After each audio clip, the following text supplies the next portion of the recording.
Hello guys, I just wanted to show you my 89 batcave build. It took near 2.5 months. Slowly it came together pretty good. I had to do a lot of chopping and filling with my clay, and then I used a mixture of water, glue, and used toilet paper to paper mache all around it. Takes forever to dry, but it works perfect.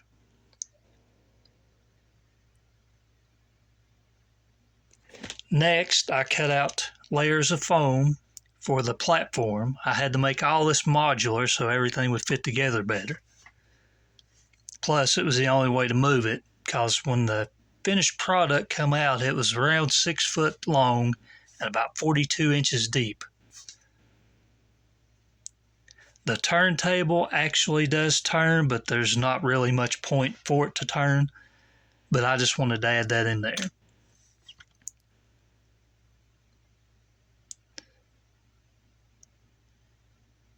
I originally wanted the switch to actually operate the lights, but I found it was going to be way too hard to do that. So I just made a switch in the back.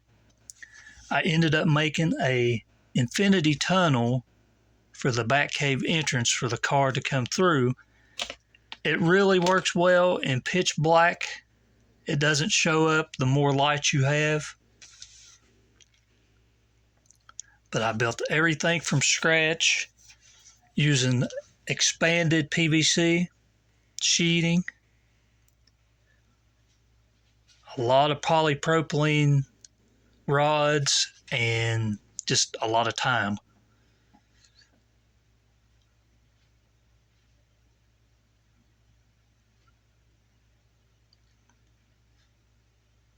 The platform itself, I'm a woodworker by trade, and I ended up using a sheet of thin poplar, and I sawed the kerf in different directions to sort of make the grading look right. I tried my best to get every single angle perfect. Building the computer was a little bit tricky and took about 3 times longer than I expected it to. Again, I built most of it out of expanded PVC and a lot of polypropylene rods.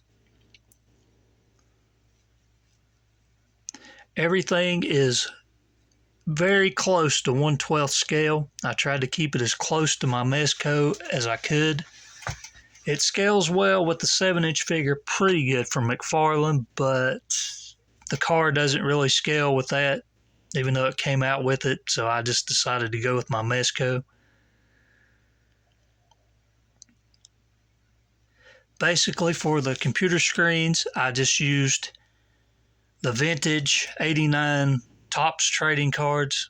I found they work pretty good. I was going to try to backlight it, but being cardboard, there was no point.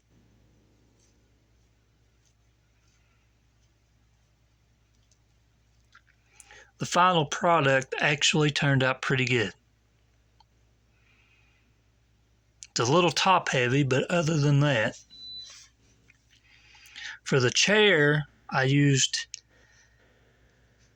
the regular polypropylene sheeting, and then I had to sculpt with milliput the actual cushion of the seat.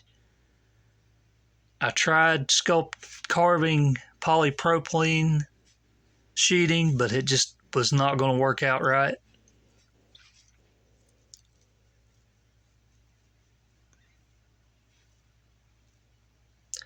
After the fact, I give it a kind of a really flat black, and then I went over it and accented it in silver. Figuring out exactly what machine was what on the platform was extremely tricky. I ended up adding the light into it, but when the light's on, you can't see it anyway. It doesn't show up on camera very well.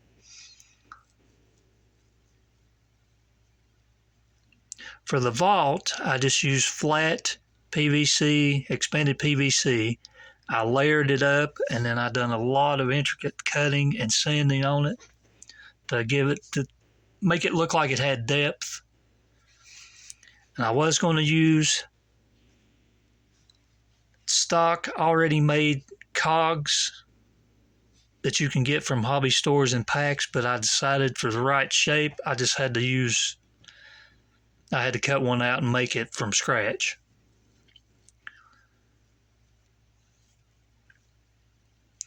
Usually, I try to find stuff around the house that I can use, whether it be pen tops, magic marker tops, anything and everything. For the rivets, I just use little beads from Michael's and Hobby Lobby. Again, after the fact, I try to paint it all a bright metallic aluminum and then darken it down with overspray and then add buffing rub to give it that old metal look. Now going through here, I added some details inside and some machinery that you could never see. Nobody would ever know it was there anyway. And of course you couldn't see it in the movie.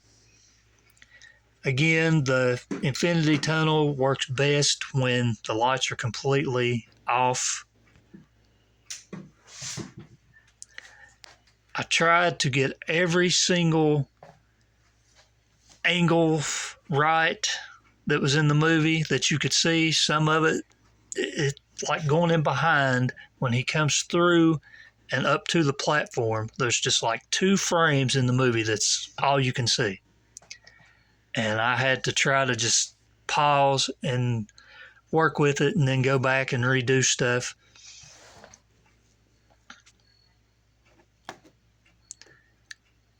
I tried to keep it almost in scale. It may not scale exactly perfect, but it's pretty close to 1/12. You can see in the background, that's sort of a forced perspective. The machine and the chair up there are actually half the size of this chair. They're not going to be up there anyway, and it was just a filler to be able to fill up space like when you look through it. I tried to keep every angle, like when he's looking at Vicky Vale, over his shoulder, you can see the Batmobile in the background. I think I got it pretty close.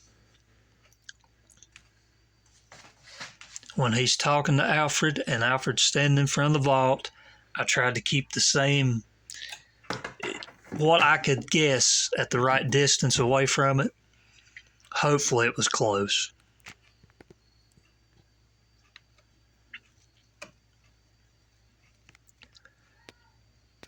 All in all, it was a very tedious build, and I almost lost patience with it about 10,000 times and wanted to quit, but I kept going, and I have absolutely nowhere to display it. It will probably end up in storage bins, but it was fun to make, and I can say that I actually built it. Now, the machine next to the computer, I looked at the Hot Toys version. I looked at stills from the movie. I've looked at other people's builds that's 3D printed, which I make everything by hand. I can't use a 3D printer. It would be nice sometimes, but I got it as close to what I thought it would be as possible. But I figured if I can't tell what it is on screen, probably nobody else would either.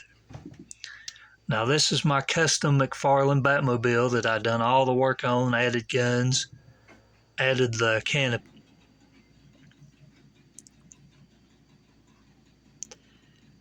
And that's pretty much it. It's a behemoth. It comes apart in 5 sections to be able to get it through the house. Again, I have no place to display it, but I never think about that until after I build stuff, so it all worked out. All in all, it turned out pretty good, and I thank you for watching.